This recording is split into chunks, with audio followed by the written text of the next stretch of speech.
Happy Tutorial Tuesdays, guys. We're back at it again. And this week we are doing a product review from Observer. As you can see, my wig looks very dry, and look at the ends. I'm going to show you the ends. See how dry that looks, and frazzled and matted. Just not acceptable. So what we're going to do is use the Observer shampoo that they sent me, as you can see right here. And then after I use the shampoo, I use the conditioner, and I put it in this treatment bag that they sent me. And I let my wig sit in there for about 20 minutes. As you can see, it fit all the way inside. And then this is showing you how it looked after the, with the conditioner on there. So I set it in there, and as you can see, it looks softer.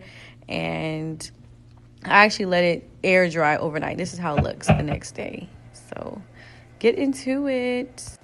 As you can see, Observer products work. They specialize in wig products and extensions, not natural hair, but extension hair. So definitely check them out. As you can see, it works. So thanks for watching.